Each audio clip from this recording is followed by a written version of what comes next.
Number one, what is the immune system? The best visualization is, I'm old enough to remember a kid's game called Red Rover, Red Rover.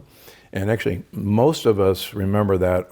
The current generation of children don't play that game anymore, where we all locked arms and there were two lines of kids and you ran across and had to break through the arms and you got captured or you took a captive.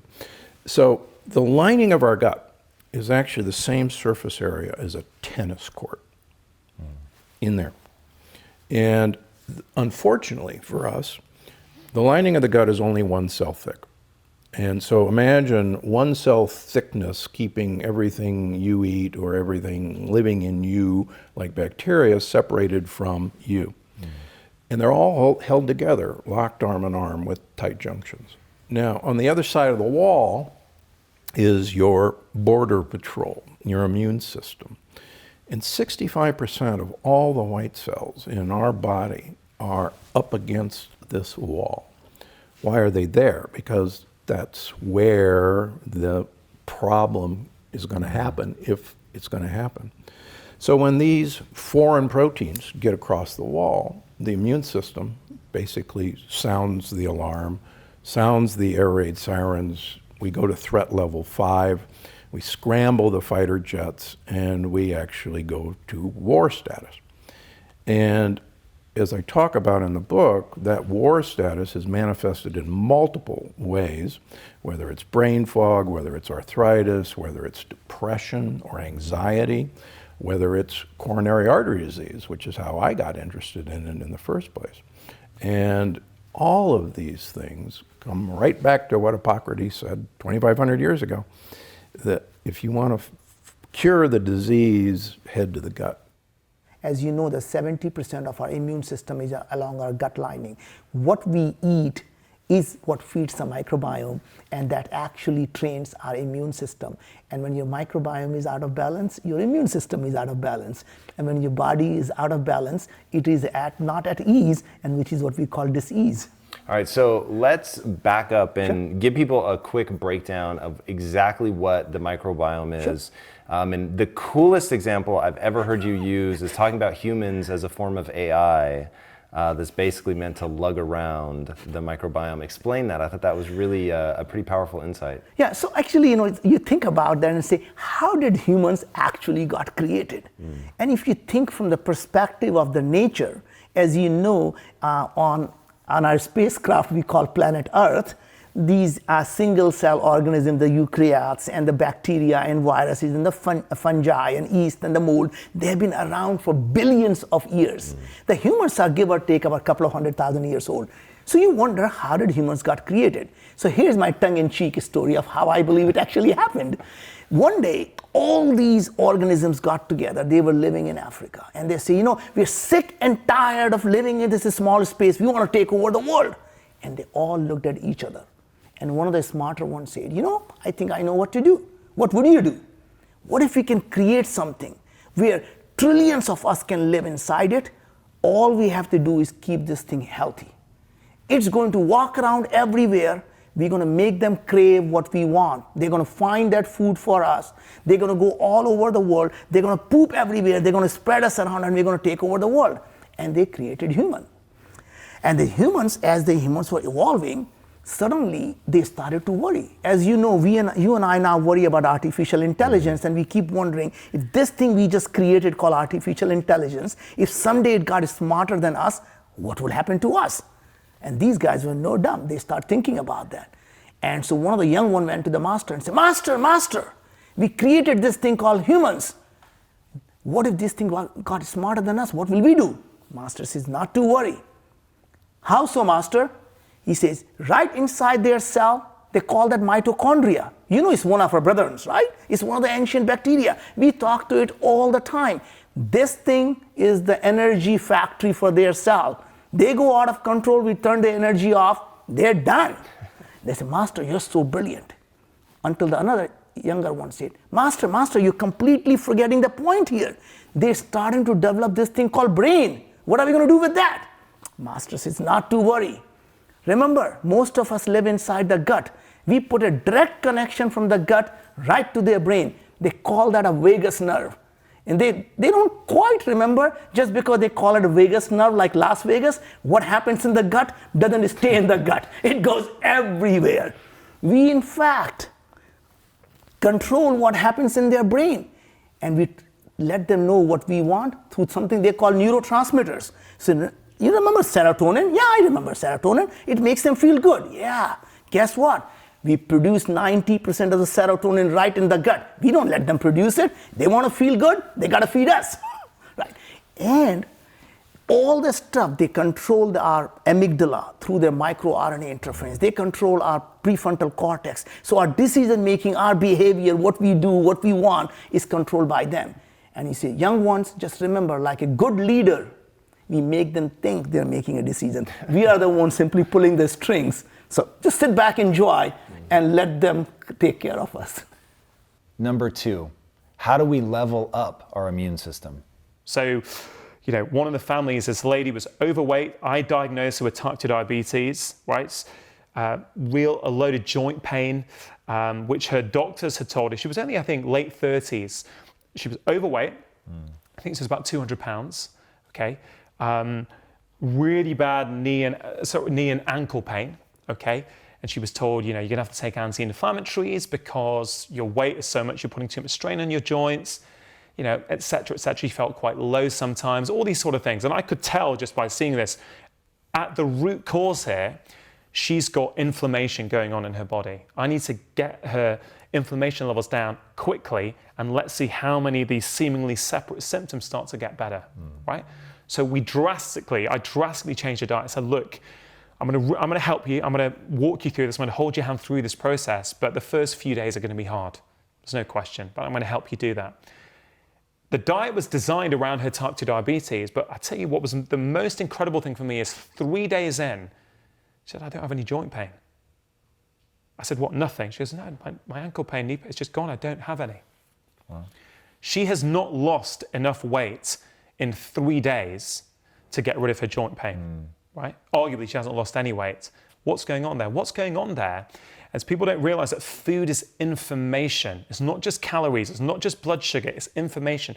The food that you eat interacts with your gut bugs and it interacts with your immune system. So I think of these 3 things: diet, gut microbiome, and immune system. And these 3 things interact with each other, right? Meaning they're communicating with each other, their state influences the state of the other. Exactly, okay? And when people talk about inflammation, a lot of people have heard that chronic inflammation is behind many of the conditions we see today, whether it's obesity, type 2 diabetes, some cases of depression, all kinds of things come from inflammation. Inflammation comes from your immune system, and most of your immune system resides inside your gut. So if you eat food that's going to give your body the information that everything's okay, that I don't need to think that my body's under attack, because that's ultimately what inflammation is, right? Inflammation in the short term helps us. So if I get up to say hi to you and I twist my ankle, right?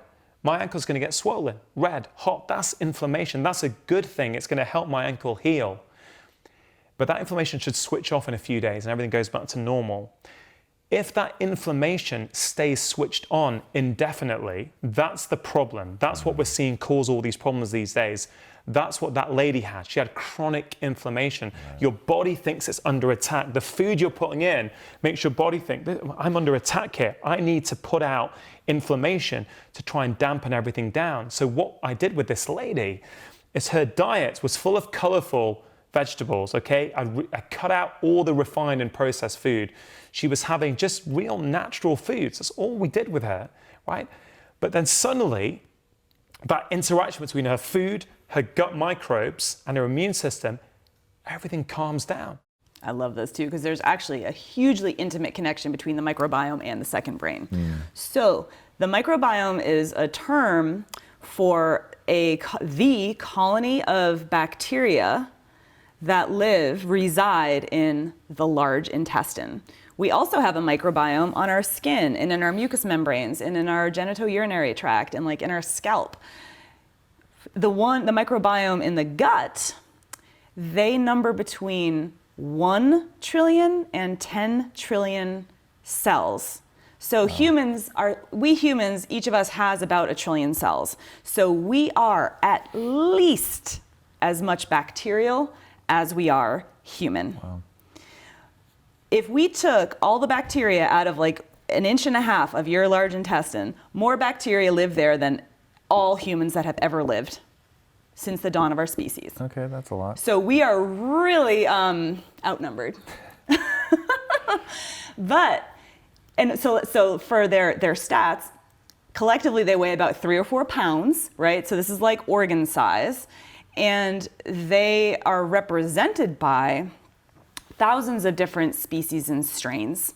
And you use the word ecosystem, and I love that because the microbiome is very much an ecosystem.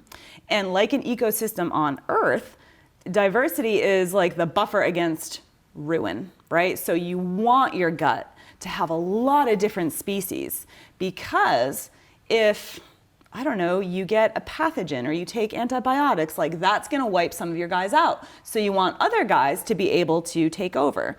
It's just like if you have a garden, but you're only growing lettuce, say. Well, say the slugs move in, right? You're gonna lose your whole garden. But if you were growing lettuce and carrots and blueberries and had an apple tree, like the slugs aren't gonna make you lose everything. You have that diversity in there to buffer against negative consequence.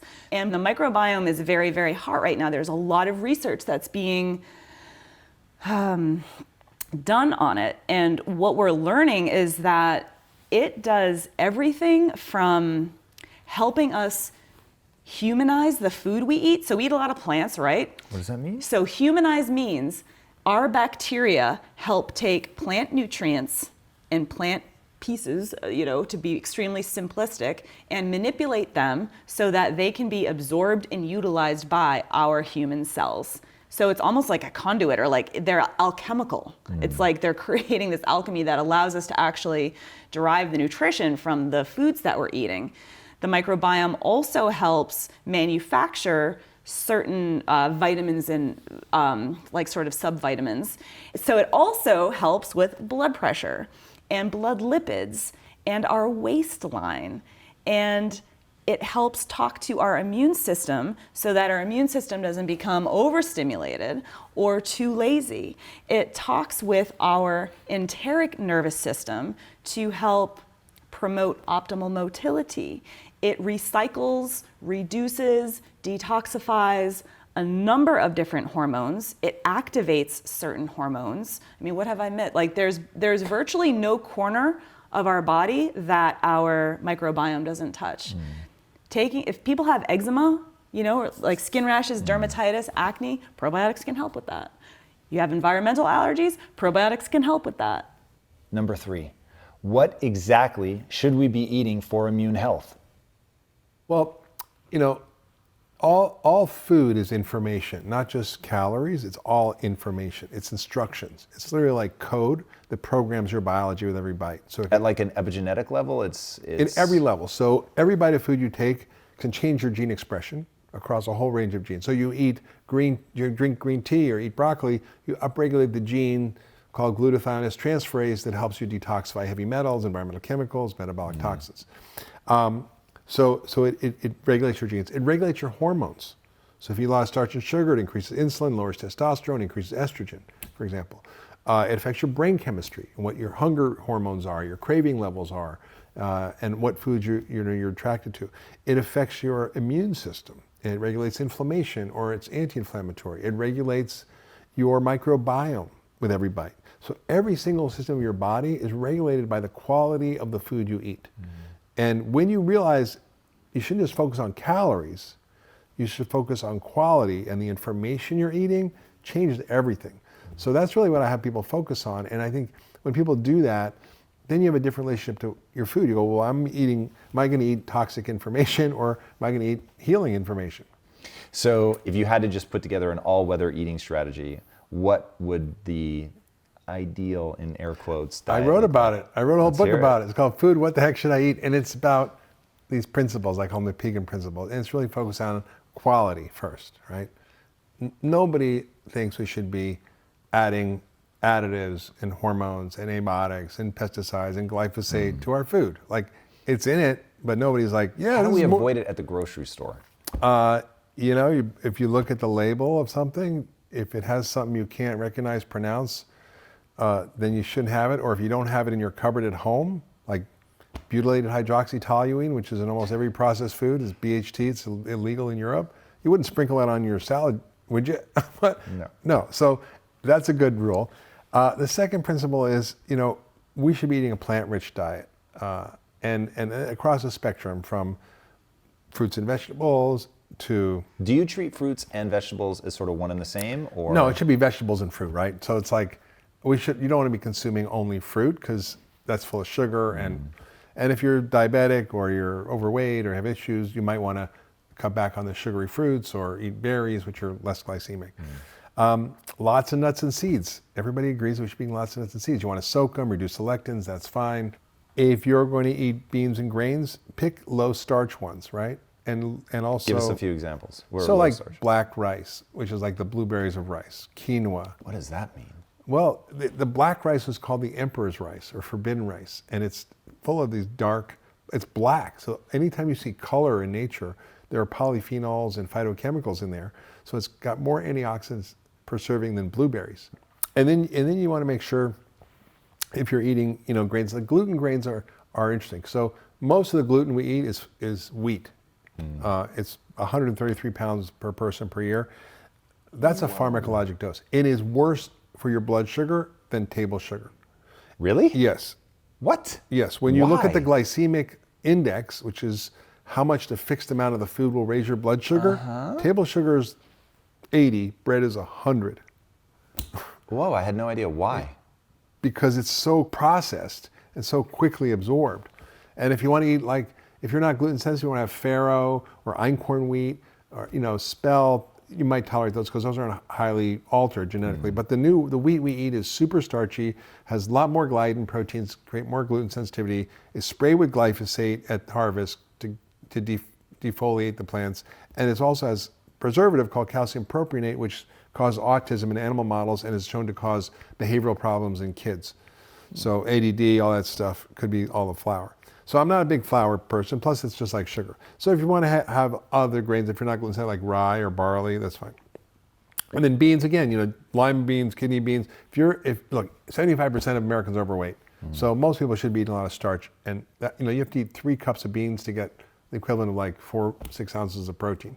So I have this lentils and things like that, which are lower starch beans, azuki beans, other kinds of beans. I talk about them in my book. And then if you're eating animal products, you want to eat animal products that are not going to hurt the animals, not going to hurt you, and not going to hurt the environment, right? So for beef, it should be regeneratively raised, ideally, which is hard to find, but you can actually get more and more of that around, and there's ways to do it by looking online to get it. Thrive Market is a great resource for regeneratively raised beef. And again, chicken should be pasture raised, pork and all that should be raised in ways that are more organic or sustainable. Fish, you want to eat fish that's sustainably harvested or sustainably organically aquacultured, because we over harvest the fish, and then we don't want to eat big fish. It's like full of mercury and tuna and swordfish. Just because they've lived longer? Well, what happens is the coal and all the fossil fuels go in the ocean, go into the algae, get stored in the algae. The little fish eat the algae, then the bigger fish eat the little fish, and it goes on up the food chain. And when you got a swordfish or a tuna, these are monster fish, and they bioaccumulated all this. And so you want to eat the right animal products. You want to eat the right grains, the right beans, the right vegetables, the right fruits, And so, the right nuts. give me the right vegetables. Are we just looking for color So spectrum? non-starchy vegetables. If you want to cut out nightshades and get rid of the lectins, that's fine. I don't care. But I love tomatoes. I'm not going to do that. And they don't make me feel bad. We need our immune system to do what it's designed to do. We just don't need it getting all hot and bothered like it can with autoimmunity. So with myself and with my son, we absolutely use food. So no gluten for him in particular. He can't do dairy and sugar. That does inflame him. Oh, sugar's so bad, so bad. That's part of when we went to Paris. What did this kid get? So we pulled back some supplements because I was like, we're traveling for a week. We're going to keep the probiotic. We don't need the vitamin D and fish oil. It's going to be okay. Except those 3 things are great at modulating the immune system. So I pull those, and I'm like, we're in Paris. Let's have gelato. My child has like a psychiatric breakdown. And even once we figured out it was pandas, if he got into any sugar, things got so much worse for him. So for him, sugar's no go.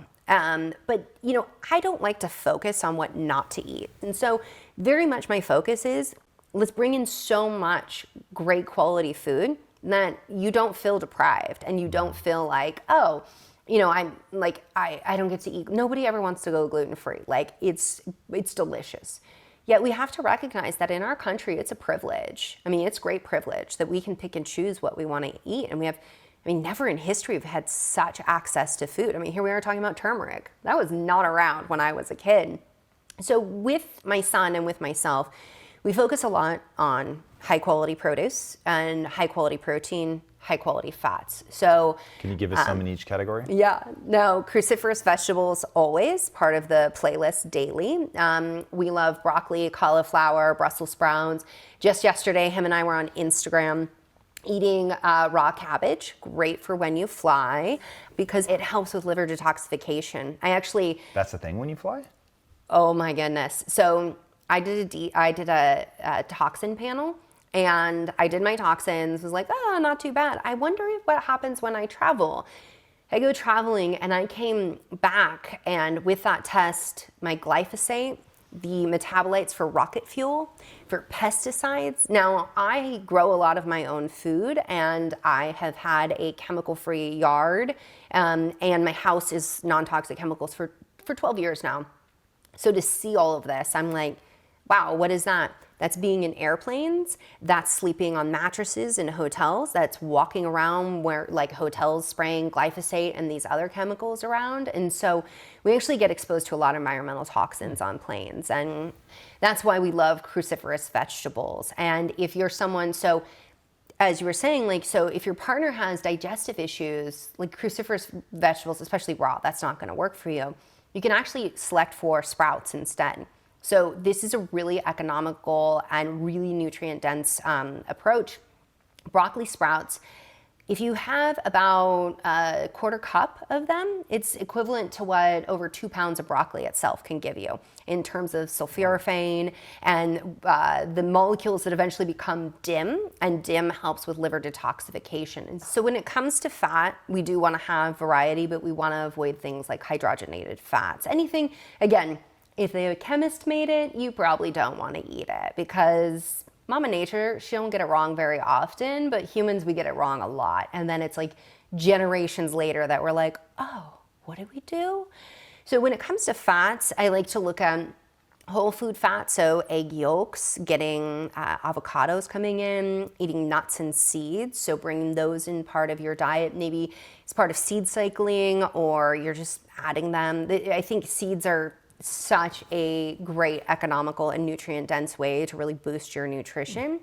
Getting other foods like cold water fish in, so wild caught salmon, sardines, mackerel, these fatty fish, great sources of omega-3 fatty acids. You at all worried about heavy metals? Of course we are, right? How do we steer that game with fish? Yeah, smaller the fish, the better. That's what we've come to understand. So like I grew up and we ate shark and swordfish, and my son's not going to eat those things because that's just the reality of the state of the planet right now. So in that, getting small fish, this is definitely the best way to go. If you are a vegan or vegetarian, they often, to get omega-3s, they opt for algae or they'll go with flax. And the thing we have to understand is that as women especially, we actually require our own natural estrogen to make the conversion from plant-based omegas into the EPA and DHA that we use. So it's anti-inflammatory, great for the brain. So if you're on hormonal birth control though, you're not making your own estrogen. And if you're inflamed and you're having mood symptoms, you may very well need to start thinking about going with a fish oil. So with those fats, the other thing is bringing in grass-fed butter, coconut oil. When I was getting my nutrition degree, we were taught that saturated fat was the devil. In the clinical side, it was like, saturated fat, cholesterol, heart disease. And then in the science classes, it was like inflammation causes heart disease. Okay, your immune system is going to cause oxidation of the fat. That's going to cause the plaques. That's the problem. And I'm like, okay, so like in clinical practice, they're saying this, and yet over here in the science, they're like, no, it's inflammation. It's immune system dysregulation. I mean, this is like 20 years ago, we knew this. And there's still people out there being like, if you eat butter, you're gonna die. Well, I don't know. I don't think it's just gonna be butter, okay? Like, it's probably gonna be compounded like everything else. I cannot stress the importance of your health enough. If there's anything I've learned from doing this show, it's that health really does start in the gut. Not only did I learn that from the show exists because I learned that from my wife. It is so important. So if you want to take care of your immune system and thus your life, head to the gut. Stay healthy, guys. Wash your hands and be legendary, my friends. Take care. Thank you guys so much for watching and being a part of this community. If you haven't already, be sure to subscribe. You're going to get weekly videos on building a growth mindset, cultivating grit, and unlocking your full potential.